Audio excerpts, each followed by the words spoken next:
Welcome to Don't Mind Me, I Just Have ADHD, the podcast where fierce kindness meets the unfiltered truth.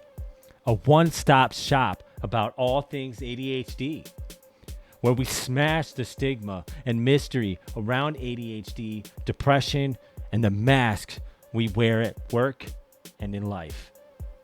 I'm Ron, your ADHD guy. Your guide and your reminder that being different isn't a flaw. It's a biological advantage. A signal that you were never meant to blend in. You were built to make a difference. Here, we face the struggles that no one seems to get with heart. We unpack the chaos.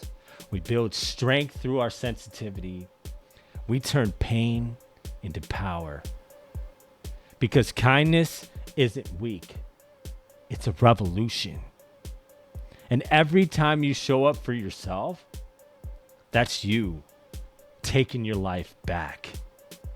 So let's make it cool to be different. Let's make it brave. Let's make it yours.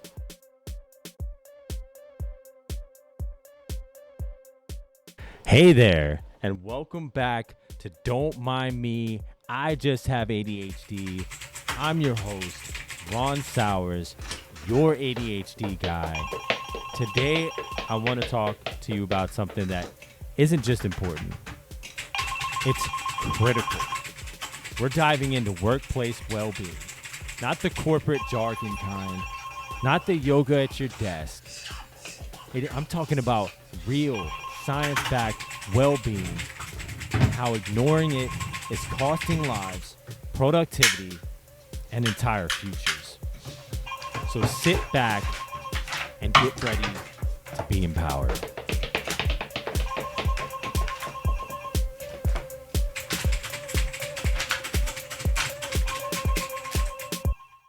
Now let's start with distractions.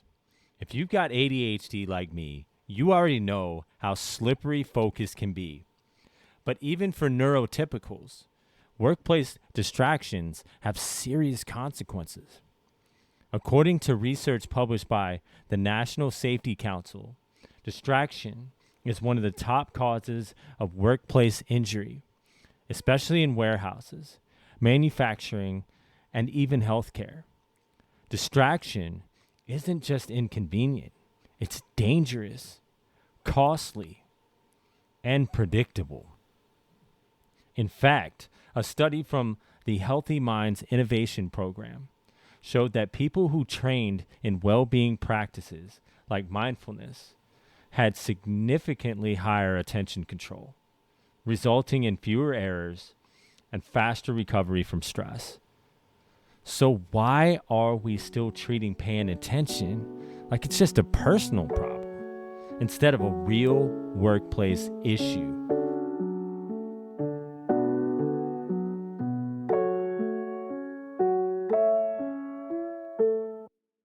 So my personal experience with this is about a year ago, I was hired on to, I've changed roles within the company that I have, been working for. And, I thought I was good with my ADHD and I had it under control, and that, that wasn't the case. Because I had stopped seeing my therapist at that time.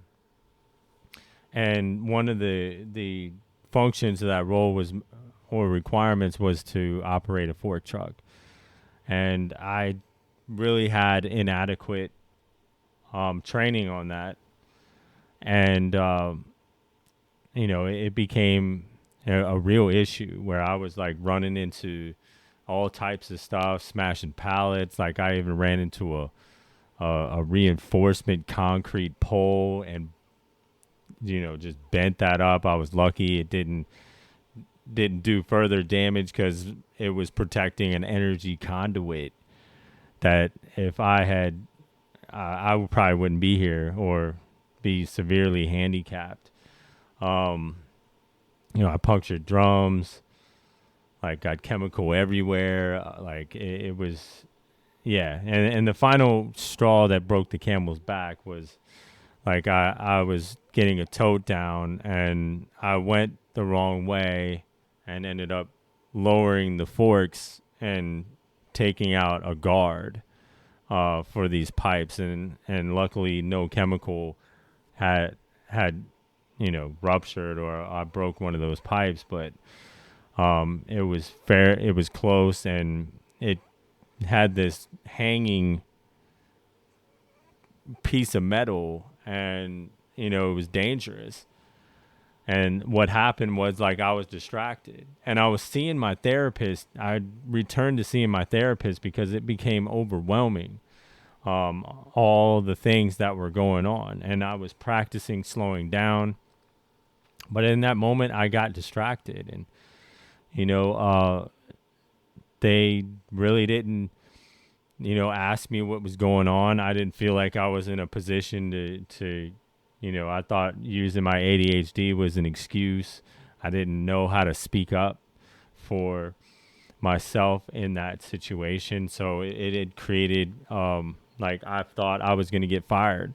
So I had to step down from that role because I didn't have an avenue to really express, like, look, maybe I shouldn't have been in that role, because, like, I can get, like, my brain is, and anybody's with ADHD has a high level of distractibility. And I believe that if that was taken more seriously, that maybe I could have had less stress in that role and continued to thrive. But if that incident didn't happen, I wouldn't be here today. So, but I am addressing that in my letter to corporate. This is not a complaint, yet in the spirit of trying to show concern and help others so that they don't have to go through the same thing. And I'll keep you guys updated on my progress.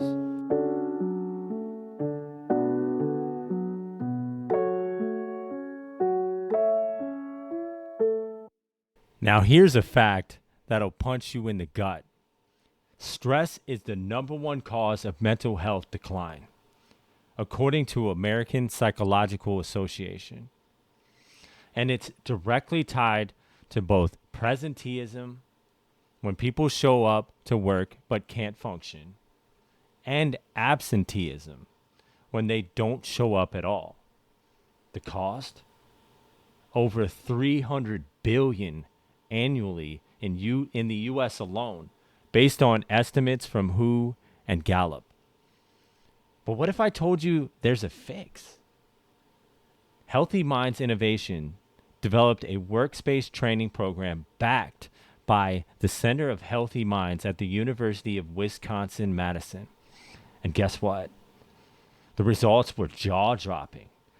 30% improvements in emotional resilience, 20% boost in focus, and noticeable drops in burnout and turnover.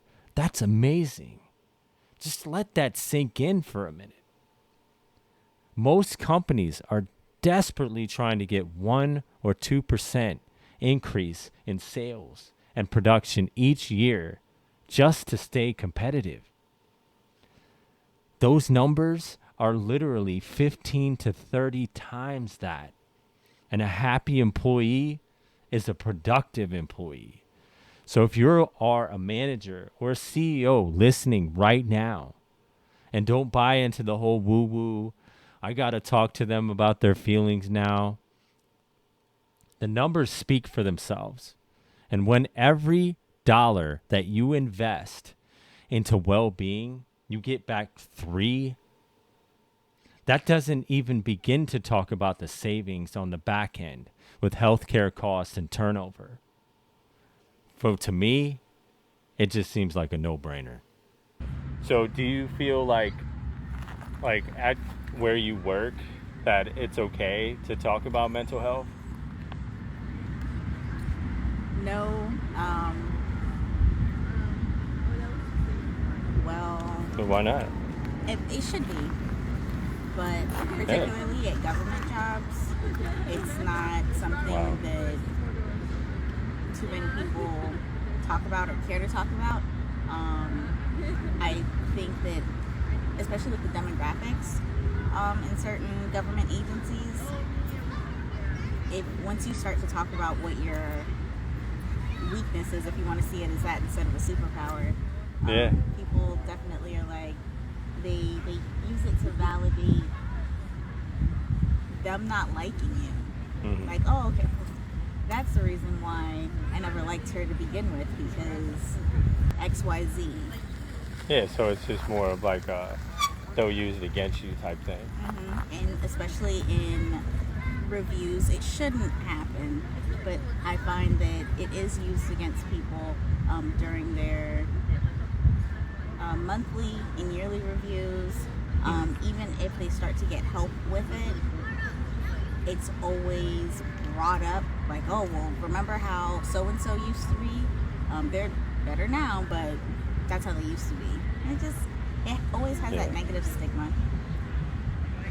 I would say, like, working in hospitality, it's funny because I would say that having ADHD in that environment is kind of considered a superpower, but more in terms of, like, exploitation. Like, they're going to take advantage of the fact that you want to make sure everything's done to a T, you're perfectly, or that the way you speak, like, perfected your verbiage, or, like, little things here or there, putting up decorations, but they'll never, like, attribute that to, like, the people who are doing it. They're going to attribute it to the whole office. Stuff like that, where it's like the things that show that you really care, you're never going to get that recognition for, and they're going to keep you where you are, so that way you continue to do that and show that, because it's front-facing, especially the front-facing work, I would say, Or it would kind of be seen as just like an excuse. You gotta pay attention to. Yeah, it would kind of be seen just as like, I think in general, mental health probably this field is not really like seen as like an actual problem. No, absolutely not. I didn't even know what it was. Okay. I just knew that it's hard to focus on one task at a time, and I had to learn to recompartmentalize my brain. That's all. Okay, so like to fit into the system. Absolutely. Yeah. And to get things done, and to make. I think that for me, it's not as much about fitting in the system is making sure that my behavior and my tasks or my routine can fit in the environment that I'm in. If that makes any sense. So do you feel like you could have talked to your boss, or you can talk to your boss now about it? No. There's no sensitivity for it in the workplace. Absolutely not. And why do you think that is? I just think because everything is so numbers driven. Yeah. So bottom line driven. Yeah. I think that, most employers, at least now in today's world, they don't care about the average employee. Yeah. They don't. They care about their shareholders. Yeah. They care about how you as a consumer view their product, not how you as someone who works for a product feels about the company and how they treat you. Okay, so from Atlanta, it's a huge film hub, so I've worked on different film projects Okay. and stuff like that. It wasn't something you talk about. The hours are so incredibly long, so your mental health is degraded by hour. Yeah, stress. 10, and you still got 5 more to go. Wow. So it's, at least in my experience working in the film industry in Atlanta, I'm narrowing down a lot, it wasn't as talkable as a subject as it probably should have been. Because I saw a lot of people, you get to these long hours, in mental health, meaning specifically the not effects of any sort of mental illness or debilitation, but more as exhaustion.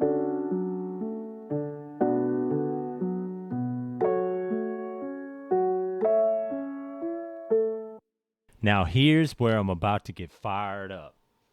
You wouldn't put someone who's colorblind in charge of a paint matching department, right? So why do we keep putting neurodivergent folks, ADHD, autistic, dyslexic, etc., into roles that actively punish their brain wiring? Without asking, without adapting, without caring. It's not just bad management. It's mental health negligence. And yet we have managers out here giving out cookie cutter performance improvement plans like their breath mints.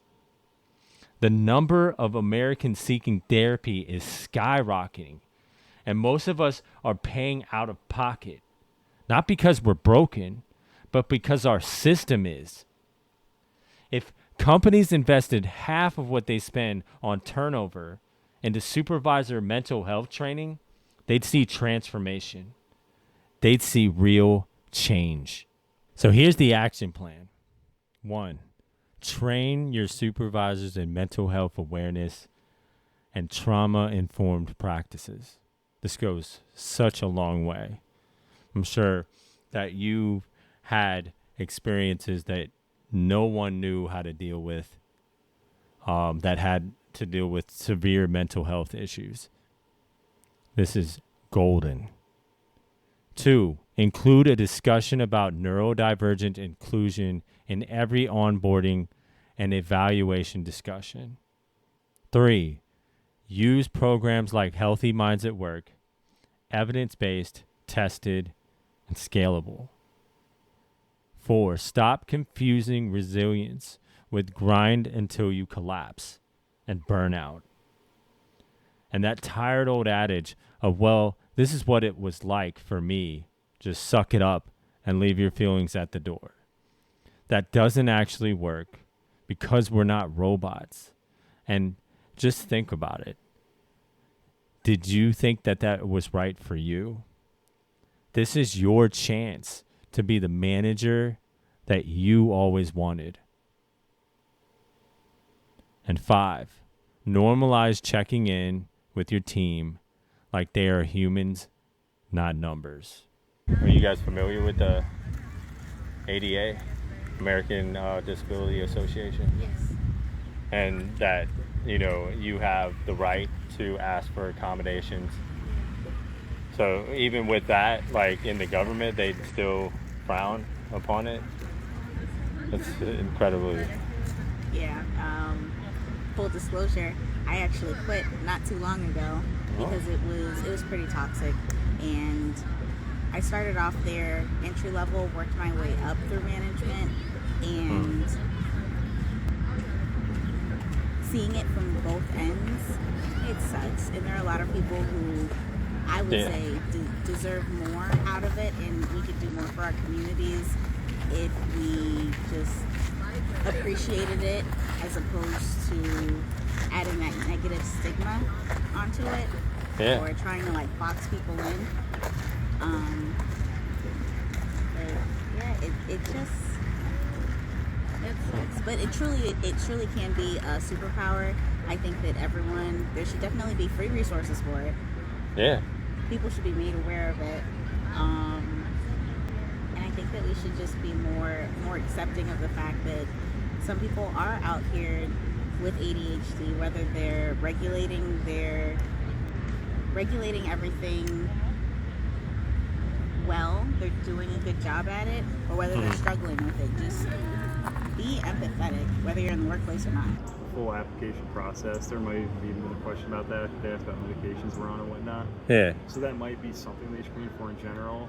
Yeah. Do you think like if they did that would help to motivate you, make you feel valued? I think that it's kind of a double-sided question. I think that one, you have to find that value on your own, because I don't think that I think if you're expecting your employer to understand and really cope with that, I think you're asking too much.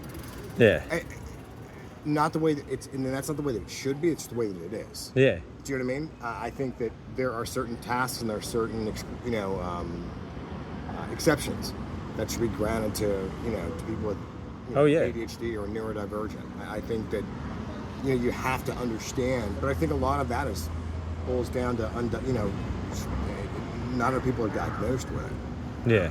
To really be able to say, okay, look, and I think that for a workplace to really be able to adapt to it, I think that there has to be more research and more qualifications, more medical background on, okay, what does that look like for somebody? Mm-hmm. It doesn't mean that you're not smart. It doesn't mean you're not a great employee. It doesn't mean that you can't do the job better than anybody else in the building. Your brain just operates differently. Yeah. And I think that if they arm, supervisors, managers with that information, think about it. If you look at it from a marketing perspective, everything that you do, that Yeah. you're served, that you see, that you watch is an algorithm. Mm-hmm. And it's based upon who you are as a person. Yeah. So everything that you're served during social media is Yeah. based upon who you are, Yeah. right? Mm-hmm. It's nothing to do with like nothing gets to you by happenstance anymore. We can do that with marketing. We can do that with advertising. We should be able to do that with human nature. Yeah. You know, so if you diagnose someone, hey, look, you know, these are, and jobs do it. They do it like personality tests and stuff like that to get an idea of like, you know, are you an A personality, you're B personality, and they try to figure out, you know, you're more analytic or you're more, you know, creative type stuff. But I think if they actually, if corporations actually took time to dial down on those forget a resume. Yeah. Resumes are great. Yeah. But if they spent more time on the psychological profile of the people that they're hiring and understood that, you know what, there may be ADHD, there may be a neurodivergent tendency in this employee, we could make him the best employee in the world, but there's certain ways that you have to deal with this employee. Yeah. There are certain lines of communications, there are certain job processes and functions that they're not going to be able to do. Or that they're going to thrive at, but you have to put it to them in a place where they can accept it and it's more palatable for them. Yeah. So, I just think at the end of the day, I mean, we're stuck in we're a capitalistic society. So we're stuck in a scenario where like people really don't care. Like as far as the job place goes. If they did, I think that, I mean, if you talk about, you know, workplace environment, stuff like that, I mean, look at other countries, they work 4-day work weeks. Yeah, no, You're on holiday, 100%. You're gone for what, 3 weeks? Yeah. They understand the brain needs a break. Yeah. We don't get that here. Yeah, we don't have a work-life balance. No, they don't care. Yeah, no, and I think in general, it's been good, and it's been told to me, it's like, you know, if you do have mental issues, something's going on, it's like, let somebody know, and it's like in my line of work, it's like, you're not going to do certain things. You still show up, you can work, but you're not going to do X, Y, and Z Okay. for everyone's safety. But just from my experience so far, it's not something. But it's not like a real deep conversation just let or like somebody know, you know, a plan to not get feeling better. it. So one of my employees has ADHD. They don't often take their medicine though. Okay. I mean, I can see the way it affects his work. Mm-hmm. I run a video production company, so I can see it how deadlines aren't often met, and it's the trying and attempting to accommodate for that kind of stuff. As in make your own hours, that kind of thing, to do what you want to do when you want to do it. Okay. As long as deadlines are met. Okay. So you definitely run your own business For the most part, yeah. and accommodate for like those mental health. Like, does he feel safe I would hope so. coming up to you and like, has he expressed like? Oftentimes, yeah, because even still, deadlines aren't appreciated, I guess. They aren't met all the time, and it's trying to find an in-between to get him to be able to hit those deadlines, but then be able to do the work that I need to on his own time and not feel overwhelmed. Yeah, that's incredibly shows incredible amount of empathy as like a leader and a boss. I hope so. Like and you don't see that a lot. You know, what gave you that mindset? Like what To like have be empathy. to be concerned and be accommodating. That I like the person for who he is, and I know that these challenges are something. Sorry, you want an actual answer. I realize this empathy because this is something that a lot of people go through. It may not affect me exactly, but it is still something that people have to go through. And while I don't understand it, I can try my best to accommodate for these kind of things because he is a great individual overall. He is talented, he's fantastic. Yeah. It's just something that we can overcome, hopefully together.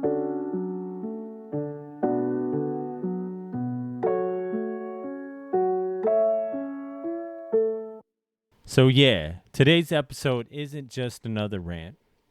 It's a call to action to anyone listening who leads a team, runs a business, or if you're even an employee that is just tired of staying silent when you or someone else is circling the drain with overwhelming stress because you might get fired. I did, and I still have my job. That's how it keeps perpetuating. The more people that stand up for what's right, the more of a chance we have for change. Mental health training is not a luxury. It's a responsibility. So until next time, be kind, stay curious, and don't forget, I'm running a free masterclass called Unlocking Your Potential on Friday, tomorrow, July 18th at 10 a.m. Eastern Time, 7 a.m. Pacific Time. Just go to my website, youradhdguy.com. It's mindfulness that's not like anything that you've ever seen before. And like we were talking about earlier in this episode, how critical mindfulness is for your health, safety on the job. Come as you are, and it will be one of the best hours that you've ever had, and it's free. Again, it's youradhdguy.com. Spots are limited. I hope to see you there. And as always, with kindness, thank you for listening. Subscribe, and may the source be with you. I think they talk about it. They talk about it because they know it sounds good to talk about it, because they do talk about it. But I think everybody knows they don't really care. Yeah. And they want the work to get done. And they want the work to get done as fast as possible. So like unless you have like a good boss or something, you voicing like, oh, I struggle with this or something, it's like not, it's actually just gonna hurt you. Yeah. I would say like the majority of culture. I don't think it should be that way. I think it should be a balance where you should be allowed to like be honest. There are companies out there doing it, but it's the exception, it's not the norm. Yeah. You know, and I think if we talk about, thirst and all that kind of bullshit, if we're going to actually turn around and talk about that, we need to actually address certain issues. And a lot of it is neurodivergency in the workplace. How do you actually work with something like that? Yeah. Cost of living, work-life balance. So. Yeah, mental health, That's for everybody. That's everything. Well-being. Then you have to invest in it.